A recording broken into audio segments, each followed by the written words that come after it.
Hey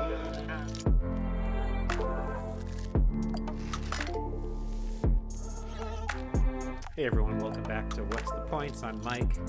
So let's do part 3 of 2 of this Alaska versus AA showdown. Now, big in the news this week, something that we've all been speculating in this space for a while, Citibank is now taking concrete steps to solidify their exclusive relationship with American Airlines. So, what does this mean for us and our credit card strategies in general, and for those of us interested in One World status in particular? Should this impact how many more American Express membership rewards points that I transfer via Hawaiian Airlines to Alaska Airlines? If it's going to get easier to get AA points, then maybe I don't need as many Alaska points because I'm already going to be extra flush with One World points. As far as credit card strategy for me goes, and before I get too much into that, I just want to say welcome to my channel. We are starting to grow a little bit now, and thank you all for your support.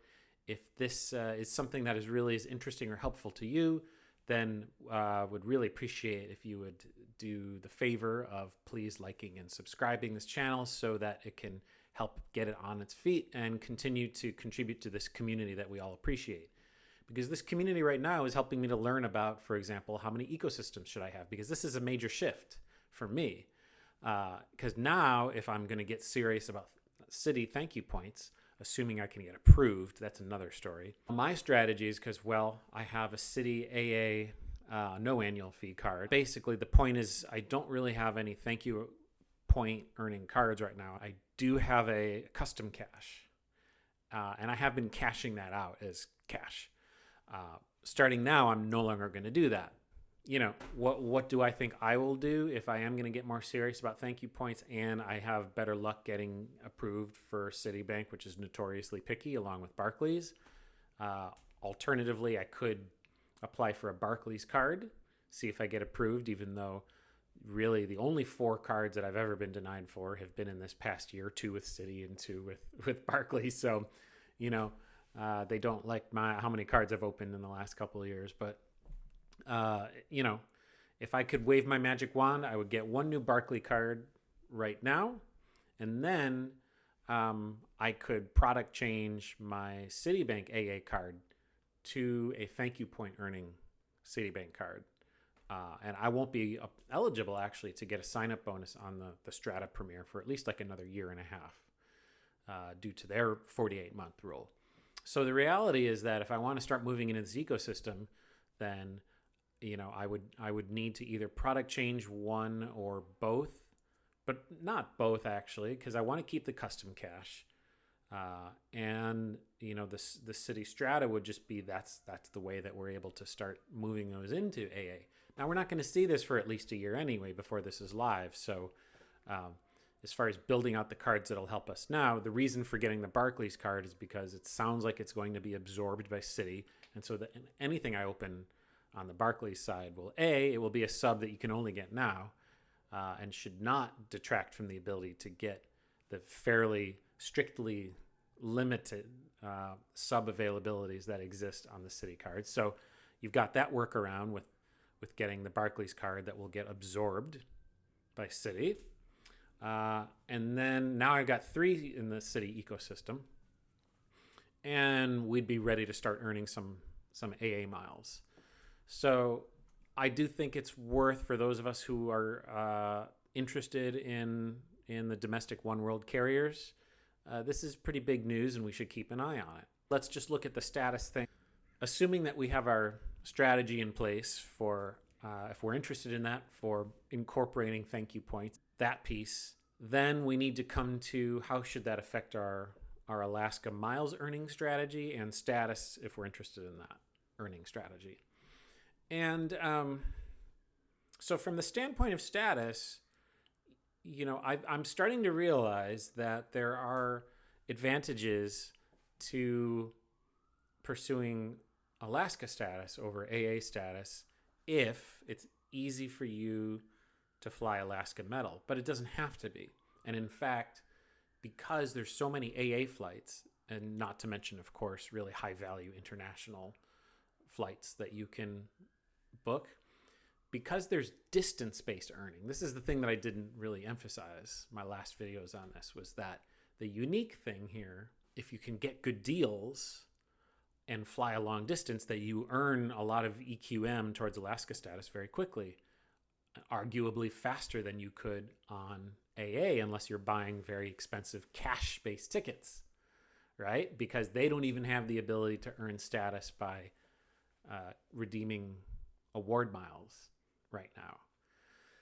So if you're doing, like I did this year, 90% non-flying earning, shopping portals, dining portals, and that kind of thing, then it is more efficient to rack up loyalty points by the base math of it versus Alaska. On the other hand, I'm getting kind of tired of it, and only half the orders end up tracking. So then you got to wait 15 days and fill out a thing to send over and send them the receipts, and then they got to research it, and sometimes it gets denied anyway. I mean, most of the times it comes through, but it started off as kind of fun, and honestly, it's a little bit of a drag right now.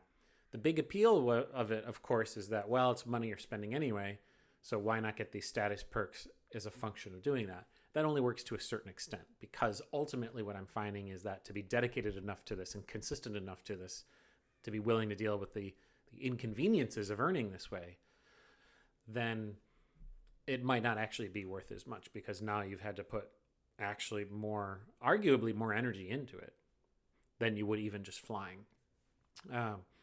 So never mind the fact that you only really get the benefits of it if you get to fly enough.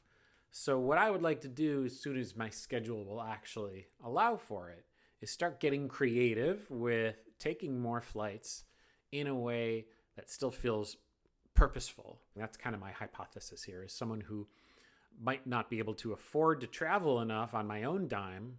How desirable and how sustainable is it to achieve status? And so right now I'm actually leaning towards Alaska, because of the fact that if you can fly enough to take advantage of it, then that, I think, more than makes up for the gap of ease of earning through shopping portals and so forth. The fact that you can combine them as well as earning on partner award flights is worth repeating a lot, because if that's something we're doing anyway, that's why we're getting these miles. That's like the classic case of, like, why do we get transferable currencies? And the best value case for doing that, other than arguably Hyatt, is for getting these business class redemptions, these overseas redemptions.